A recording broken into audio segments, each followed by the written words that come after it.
जी शुक्रिया, धन्यवाद मनमोल साहब। स्वागत स्वागत है आपका भाई मधु जी। थैंक यू भाई ज्योति जी, धन्यवाद। चलिए, सब बच्चे क्वेश्चन को ध्यान से पढ़िए और फिर आप आंसर करिए। क्वेश्चन है, 17 फरवरी को प्रक्षेपित इसरो के GSLV F14, जिसको इनसैट 3DS उपग्रह के नाम से भी जाना जाता है, उपग्रह के बारे में सत्य कथन को पहचानिए। फटाफट से बताएं, सारे बच्चे फटाफट से आंसर करिए। Identify the true statement of ISRO GSLV 14 INSAT satellite launch on February 17। क्या है सही आंसर? फटाफट से बताइए। सारे बच्चे जल्दी से आंसर करिए, क्या है सही आंसर? यह मौसम पूर्वानुमान और आपदा चेतावनी क्षमताओं में वृद्धि करेगा। GSLV का ये 16वां मिशन है। तीसरा है, इसमें यह पूर्ण रूपेण पृथ्वी विज्ञान मंत्रालय के द्वारा वित्त पोषित है। और डी ऑप्शन है इसका, उपरोक्त सभी। क्या है सही आंसर? क्वेश्चन आपकी स्क्रीन पे, क्वेश्चन नंबर, सब बच्चे बताइए 1 का क्या है आंसर?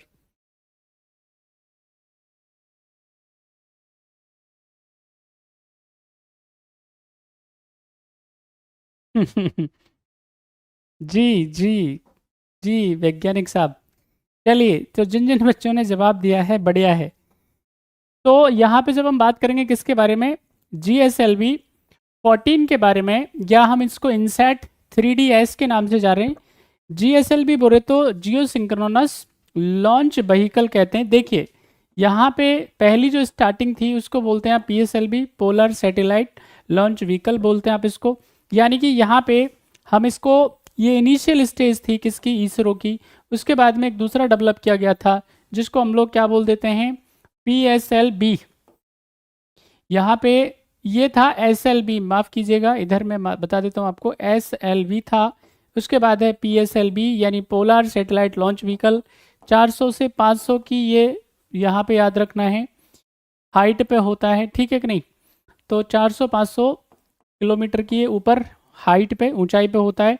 और अभी की जब हम बात करेंगे तो वह है हमारे पास में GSLV, जियो सिंक्रोनस लॉन्च व्हीकल होता है। यानी कि यहाँ पे हमने इसके बारे में बताया था, इसकी जो ऑर्बिट होती है, कक्षा होती है, वो काफ़ी ऊंचाई पे होती है, लगभग 36,000 किलोमीटर, यानी 36,000 की ये ऊंचाई पे बेसिकली होता है।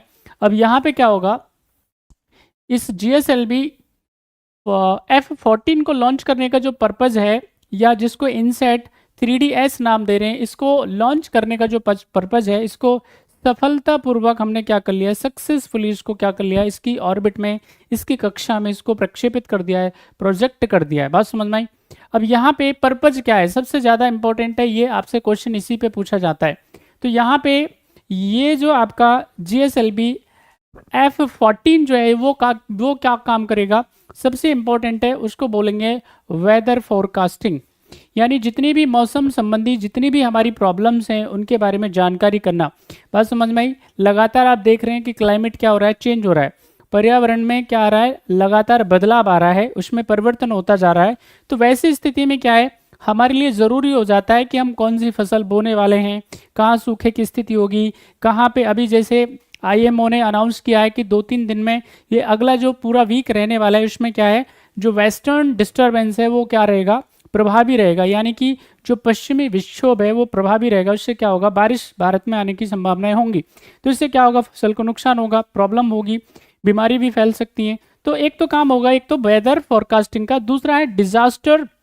यहाँ पे जितने भी हमारे देश के अंदर जितनी भी प्राकृतिक या मानवीय आपदाएं हैं उनके बारे में जानकारी करना, स्पेशली जो नेचुरल हमारे डिजास्टर्स होते हैं, चाहे वो वॉल्केनो की बात कर लीजिए, चाहे वो अर्थक्वेक की बात कर लीजिए, ड्रॉट की बात कर लीजिए, सुनामी की बात कर लीजिए, थंडर स्टॉर्म्स की बात कर लीजिए, एवलांचिंग की बात कर लीजिए, लैंडस्लाइड्स की बात कर लीजिए, किसी के बारे में भी आप हम बात करेंगे, चर्चा करेंगे, तो एक तो किसके बारे में याद रखना है आपको, यहाँ पे जितने भी डिजास्टर्स हैं उनके ऊपर नज़र रखने के लिए, उनके ऊपर निगरानी रखने के लिए, वॉच रखने के लिए ये क्या है, काम करेगा, हमको मदद करेगा। यानी हमारा एक तो वेदर फोरकास्टिंग को, और डिजास्टर जितनी मैक्सिमम हम कह सकते हैं, साइक्लोन अगर आ रहा है तो साइक्लोन की अगर हम 48 आवर्स पहले अगर मान लेते हैं हम इंफॉर्मेशन दे देते हैं, 3 दिन पहले इंफॉर्मेशन दे देते हैं कि भाई साइक्लोन आने वाला है, तो हम इससे क्या कर सकते हैं, हम लोग जान और माल का क्षति होने से बचा सकते हैं। हम अपने लाइफ्स को भी बचा सकते हैं और पैसे को भी क्या कर सकते हैं, बचा सकते हैं।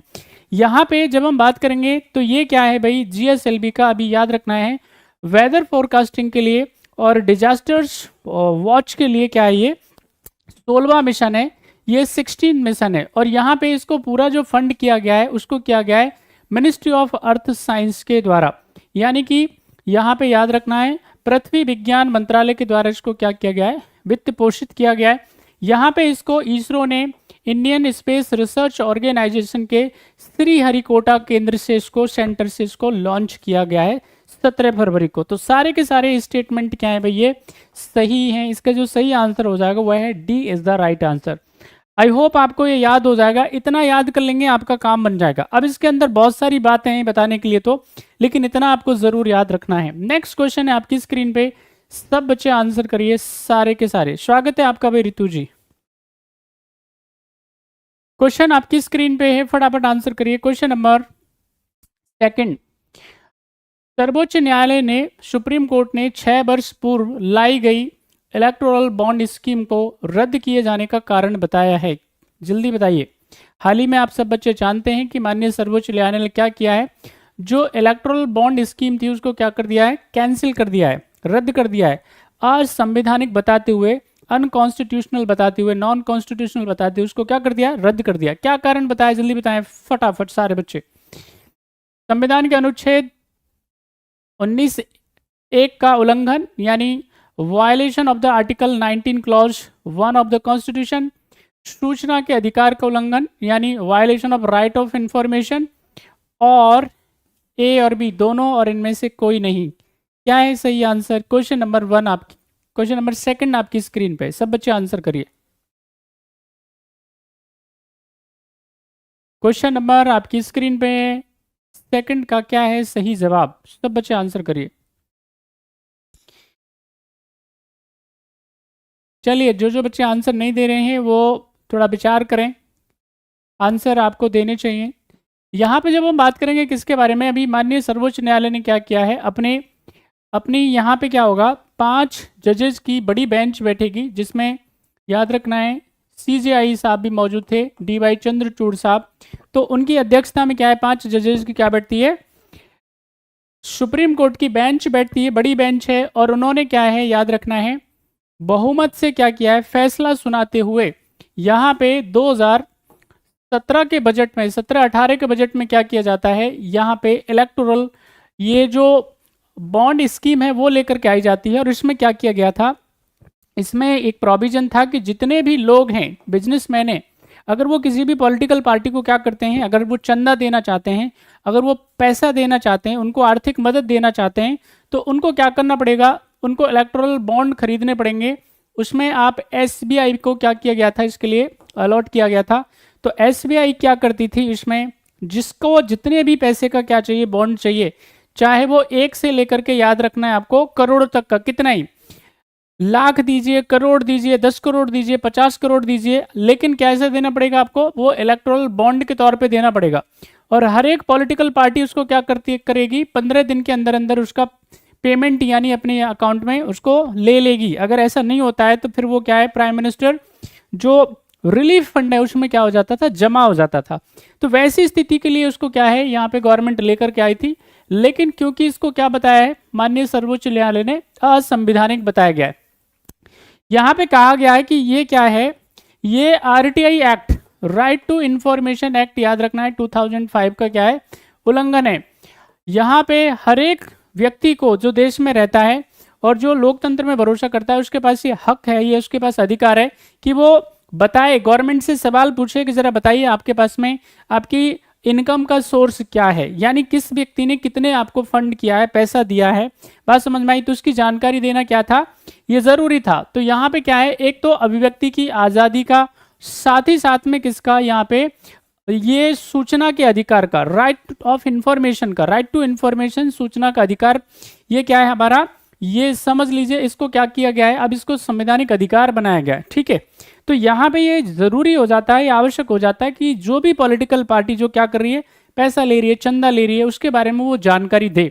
तो यहाँ पे दोनों ही आधारों पे क्या किया गया है, मान लीजिए सर्वोच्च न्यायालय ने इसको क्या किया गया है, असंवैधानिक, और उसके बाद में क्या है, इसको खत्म कर दिया है। यानी अभी क्या है, 2019 के बाद में यहाँ पे याद रखना है, जितने भी जो भी पैसा इलेक्टोरल बॉन्ड के तौर पे यहाँ पे एसबीआई ले रही है, उस पर क्या कर दिया गया है, रोक लगा दी जाएगी। तो यहाँ पे इसका जो सही आंसर है वो क्या है, सी इज द राइट आंसर।